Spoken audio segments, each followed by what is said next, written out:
आज हम पढ़ेंगे आपकी बसंत भाग 3 का पाठ 17 बाज और सांप। ये जो कहानी है बाज और सांप की, निर्मला वर्मा की कहानी है। ये एक बोध कथा है। इस कहानी के आधार पर दो पात्र हैं, एक सांप और एक बाज।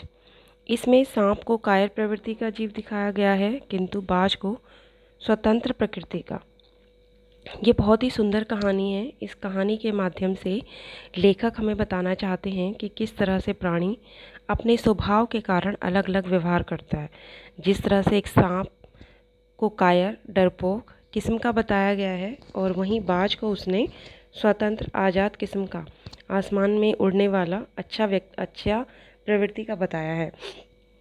जबकि सांप अपने बिल में ही चुपचाप शांतिपूर्वक एक कायर जीवन व्यतीत करता है। कहानी में लेखक बताते हैं कि एक बहुत पुराने समय की बात है कि एक समुद्र का किनारा था, ऊंचे ऊंचे पर्वत, वहाँ पे एक गुफा थी और उसमें एक सांप रहता था। समुद्र की लहरें बहुत तेज़ तूफ़ानी रूप लेती हैं और धूप में चमकती, झिलमिलाती पर्वत की चट्टानों से टकराती रहती थी। ऐसा दृश्य समुद्र के किनारे अक्सर देखने को मिलता है। कुछ ऐसा ही दृश्य कहानी में लेखक द्वारा प्रस्तुत किया गया है कि समुद्र के किनारे गुफा है, उसमें एक सांप रहता है और वहाँ समुद्र के किनारे जो लहरें हैं वह धूप में चमकती हैं, झिलमिलाती, सुंदर दिखाई देती हैं। आगे लेखक कहते हैं कि पर्वतों के बीच में अंधेरी घाटियों में एक नदी भी बहती थी। वह नदी अपने रास्ते पर बिखरे पत्थरों को तोड़ती हुई, शोर मचाती हुई, अपने तेज वेग के कारण समुद्र की ओर बढ़ती हुई चली जाती है। अक्सर पहाड़ों से निकलकर झरने, नदियाँ समुद्र में मिलते हैं। जिस जगह पर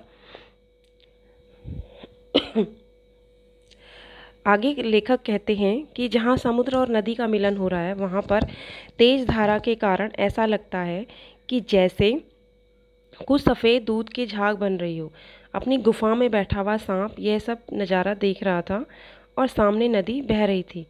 उनसे बहुत तेज़ आवाज़ निकलती है। जब अंधेरा हो जाता है तो आकाश में घना अंधेरा पहाड़ियों में छुप जाता है और पहाड़ियों से टेढ़ी मेढ़ी बहती हुई नदी गुस्से से भरी आवाज़ें निकालती हुई समुद्र की ओर बढ़ती रहती है। यह नज़ारा देखकर सांप भी बहुत प्रसन्न हो रहा था, क्योंकि उसे ऐसा लगता था कि लहरों की गड़गड़ाहट के होते हुए भी वह सुखी और सुरक्षित है। उसे किसी भी तरह का भय नहीं है, उसे किसी तरह का खतरा नहीं है। सांप हमेशा ही ये सोचता रहता था कि उसे कोई भी दुख नहीं है और न ही उसे कोई दुख दे सकता है। उस गुफा के अंदर उसको कोई भी परेशानी नहीं थी, क्योंकि वह सबसे अलग, सबसे दूर अकेला ही रहता था और अपनी गुफा का स्वामी था, अपनी गुफा का मालिक था। कोई उसे वहाँ से नहीं निकाल सकता था। सांप बहुत ही सुखी जीवन व्यतीत कर रहा था, बहुत सुखी से रह रहा था। तो उसका किसी से कोई लेना देना नहीं था, किसी से कोई मतलब नहीं था। दुनिया की भाग दौड़ से बहुत दूर रहता था। उसे किसी भी चीज़ की आवश्यकता नहीं थी, किसी से छीन कर उसका अपना पेट भरना पड़े। वह अपने इस जीवन में बहुत ही सुख ही महसूस करता था, क्योंकि वह दुनिया की परेशानियों से बहुत ही दूर था। लेकिन एक दिन अचानक से, जब सांप अपनी गुफा में रहता था अकेला एकांत में, तो एक दिन अचानक से क्या होता है कि आकाश से उड़ता हुआ एक बाज बहुत ही घायल होता है। उसको बहुत सारी चोटें लगी होती हैं और सांप की गुफा में आके गिर जाता है। वह पूरा खून से लथपथ था और उसकी छाती पर अनेकों प्रकार के निशान पड़े हुए थे, जख्म थे। उसके पंख खून से सने हुए थे और घायल अवस्था में उसकी सांसें बहुत तेज गति से चल रही थी। जैसे ही बाज जमीन पर गिरा, वो दर्द के मारे छटपटाने लगा। उसको बहुत तेज से दर्द हुआ और वह जो है दर्द के मारे करहा रहा था, छटपटा रहा था। उसे बहुत दर्द हो रहा था। सांप को लगा कि कोई जानवर है जो कि उसे हानि पहुंचा सकता है। इस कारण डर के मारे सांप एक कोने में जाकर सिमट गया। दूसरे ही पल में उसे सच्चाई का पता चल गया कि बाज जीवन की अंतिम सांसें गिन रहा है, क्योंकि वह बहुत ही घायल अवस्था में है और उसकी मौत होने वाली है, वो मरने वाला है। उससे डरना बेकार है। उसने हिम्मत बांधी और खिसकता हुआ घायल बाज के पास चला गया। सांप ने देखा कि बाज बहुत ही घायल अवस्था में है और दर्द के मारे करहा रहा है, उसे बहुत दर्द हो रहा है। सांप जो है बाज के पास गया और थोड़ी देर उसे देखता रहा और फिर खुश होता हुआ बोला, क्यों भाई, इतनी जल्दी मरने की तैयारी कर ली? तो बाज ने एक लंबी सांस ली, ठंडी सांस ली और कहा कि उसे भी ऐसा ही लग रहा है, कि उसे, वो भी जानता है और उसे लग रहा है कि वो भी मरने वाला है। जबकि उसे लगता है कि उसकी मौत का समय जो है वो नज़दीक आ गया है और अब उसे कोई नहीं बचा सकता। परंतु वो आगे कहता है कि उसे अपने जीवन से कोई भी गिला शिकवा नहीं है, क्योंकि आगे वो कहता है, बाज कहता है सांप से कि मैं बहुत ही भाग्यहीन हूँ, क्योंकि वह आकाश में कभी, वो ये कहता है कि मैं बहुत खुश हूँ कि मैं मरने वाला हूँ, क्योंकि मैंने जो है अपनी जीवन यात्रा जो है सुख से व्यतीत की है। मुझे आकाश में उड़ना बहुत पसंद है, मैं आकाश में विचरण करता रहता था, इधर उधर घूमता फिरा, मैंने सब कुछ देखा है। परंतु अब मुझे थोड़ा दुख हो रहा है कि मैं कितना भाग्यहीन हूँ, क्योंकि आकाश में, अब मैं आकाश में नहीं उड़ सकता। ईश्वर ने वह शक्ति उसे नहीं दी, वह आकाश में उड़ने की खुशी कभी महसूस नहीं कर पाएगा। और वो सांप से कहता है कि देखो, तुम तो कभी आकाश में उड़ ही नहीं सकते। सांप कहता है कि आसमान में ऐसा क्या है, क्या बात है उस आसमान में ऐसी कि मैं, आसमान में तो उड़ा जा सकता है, जो पक्षियों का काम है, क्या वह आकाश में रेंग सकता है? सांप बाज से कहता है कि उसका आसमान उसी को मुबारक हो, मुझे मेरी गुफ़ा ही अच्छी लगती है और मैं अपनी गुफ़ा में ही सही हूँ और सुरक्षित हूँ, और मैं अपनी गुफ़ा के अंदर ही जो है सुरक्षित महसूस करता हूँ, जहाँ उसे कोई भी कोई हानि नहीं पहुँचा सकता और ना ही कोई उसे नुकसान पहुँचा सकता है। सांप को ऐसा लग रहा था कि बाज एक मूर्ख पक्षी है और वह उसकी बातों पर मन ही मन हंस रहा था कि आसमान में उड़ने पर घायल हुआ, फिर भी उड़ने की बात कर रहा है। रेंगने और उड़ने भरने में सांप को कोई ज़्यादा अंतर नहीं लग रहा था। सांप को ईश्वर ने रेंगने की शक्ति दी है तो पक्षियों को उड़ान भरने की। सांप सोच रहा था कि जीवन के अंत में तो सभी को मरना ही है, क्योंकि ये शरीर मिट्टी का बना है और मिट्टी में ही मिल जाता है, मिट्टी का बना हुआ है और मिट्टी में ही मिल जाता है। क्या फ़र्क पड़ता है कि कोई उड़ रहा है या रेंग रहा है? सांप ने जब ऐसा कहा, बाज के आसमान से उसकी गुफा अच्छी है और सुरक्षित है, तो बाज ने अपना सिर थोड़ा सा ऊपर उठाया और सांप की गुफा के चारों ओर देखा। तो बाज ने देखा कि गुफा की दरारों से पानी टपक रहा था, वहाँ पर भयानक अंधेरा था, वहाँ से बहुत बदबू आ रही थी, क्योंकि वहाँ पर कोई भी सूरज की किरणें नहीं पहुँचती थी, जिसके कारण जो है वहाँ पे पूरी जगह दुर्गंध फैल गई थी और बहुत सारी चीज़ें जो है वहाँ से उसमें सड़ी गली पड़ी थी, बहुत सालों से, बहुत ही वर्षों से।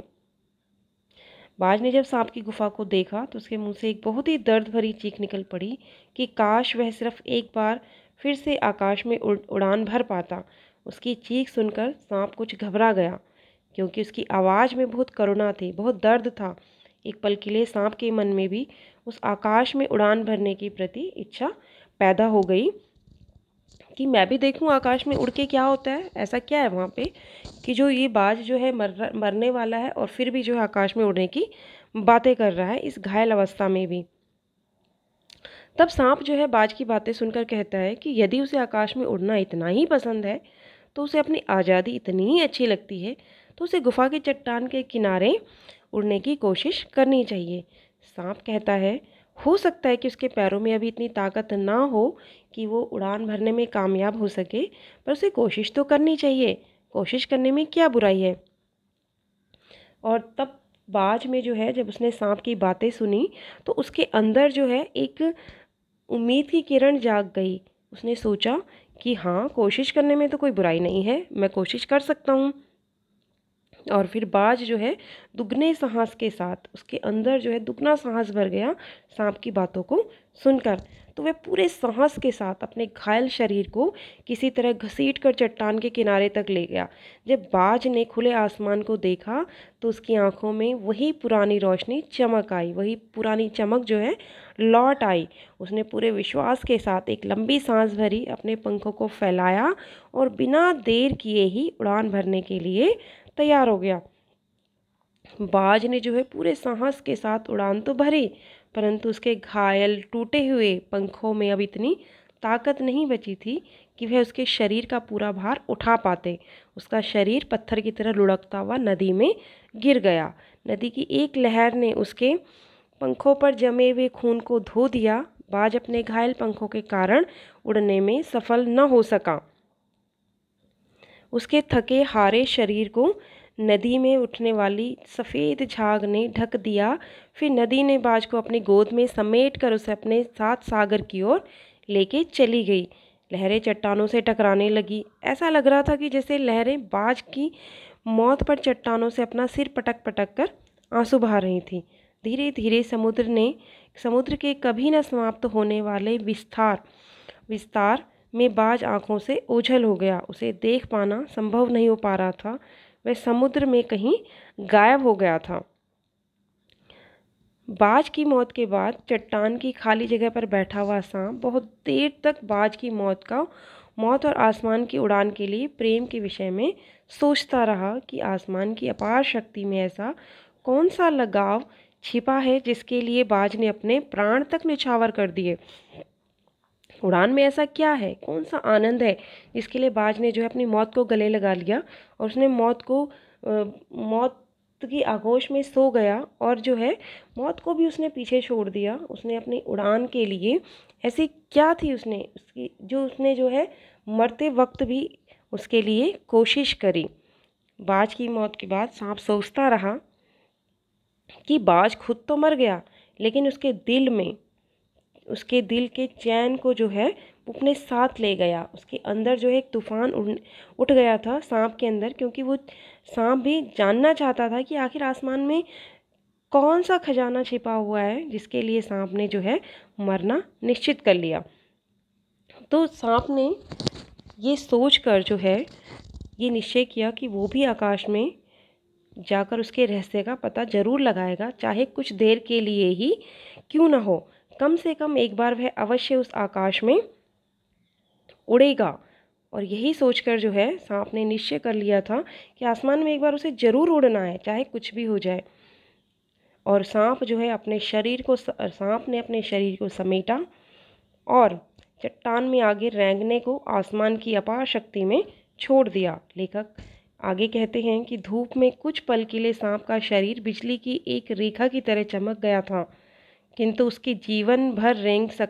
क्योंकि जिसने जीवन भर रेंगना सीखा था वह भला क्या उड़ पाता। नीचे छोटी छोटी चट्टानों पर थप से सांप जा गिरा और ईश्वर की कृपा से बेचारा बच गया, नहीं तो मरने में कोई कसर बाकी नहीं थी। सांप ने हंसते हुए कहने लगा कि मैंने उड़ान भरने की कोशिश तो की, परंतु जिसने अपने पूरे जीवन में केवल रेंगना सीखा था वह भला कैसे उड़ सकता था। तो जैसे ही सांप ने उड़ने के लिए जैसे ही वो उड़ना चाहता था वो गिरा, और गिरने के कारण जो है वो बच गया, फिर भी गिर गया, जोर से चट्टानों के बीच में गिर गया और बच गया। लेकिन सांप जो है उड़ान भरने में नाकामयाब हो गया था। वह पक्षियों की तरह कैसे उड़ पाता, वो तो जीवन भर ज़मीन में रेंगता रहता था। आसमान में जब रोशनी के सिवा कुछ नहीं रखा तो फिर वे पक्षी किस बात पर इतनी बड़ी बड़ी बातें बनाते हैं। सांप ऐसा सोचने लगा, सब धरती के जीव जंतुओं को इतना छोटा समझते हैं, अब वह कभी धोखा नहीं खाएगा, क्योंकि अब उसने आसमान को बहुत अच्छी तरह से देख लिया है। सांप अब बाज को भी कोसता हुआ कहता है कि वह भी बेकार में ही आसमान के बारे में बड़ी बड़ी बातें बनाता था। आकाश के गुण गाते थकता नहीं था। अंत में उड़ान भरने के कारण ही वह मौत के घाट उतर गया था और उसकी मृत्यु हो गई थी। सांप बाज को दोषी ठहराते हुए कहता है कि वह उसी की बातों में आकर आकाश में उड़ने का आनंद लेने के लिए कूदा था। वो तो ईश्वर की कृपा हुई कि वो बच गया और मृत्यु को प्राप्त नहीं हुआ। अब तो सांप इस बात पर और भी अटल हो गया था कि उसकी गुफा से अधिक सुरक्षित जगह कोई भी नहीं है, नहीं गुफा से ज़्यादा सुख और कहीं मिल सकता है। सांप जो है अब आकाश की कमियों को खोजता हुआ अपने आप से कहता है कि न तो उस आकाश में कोई छत है, ना ही कोई दीवारें हैं, और ना ही उसके रेंगने के लिए कोई ज़मीन है, तो उसे वहाँ कैसा आनंद आ सकता है। उसका तो आसमान में 2 पल में ही सिर चकराने लगा था, दिल कांप गया था। सांप अपने आप को सांत्वना देते हुए कहता है कि अपने प्राणों को खतरे में डालकर कहाँ की समझदारी है। बाज की तरह वो बेवकूफ़ नहीं होगा जो उड़ान भरने के लिए अपनी जान गंवा दे। सांप ने चट्टानों के नीचे से रहस्य से भरा गीत सुना तो पहले तो उसे अपने कानों पर विश्वास नहीं हुआ, क्योंकि उस जगह पर केवल वही रहता था। तो वह गीत कौन गा रहा था? परंतु कुछ देर बाद गीत के स्वर अधिक साफ सुनाई देने लगे। वह अपनी गुफा के बाहर आया ताकि जो गीत गा रहा है उसे देख सके, और वह गीत गाने वाले को देखने के लिए चट्टान से नीचे झांकने लगा। तो उसने देखा सूरज की सोने के समान सुनहरी किरणों में समुद्र का नीला जल चमक रहा है। सांप ने देखा कि चट्टानों को भिगोती हुई समुद्र की लहरें वह गीत के समुद्र की लहरों से गीत के स्वर फूट रहे थे जो उसे सुनाई पड़ रहे थे।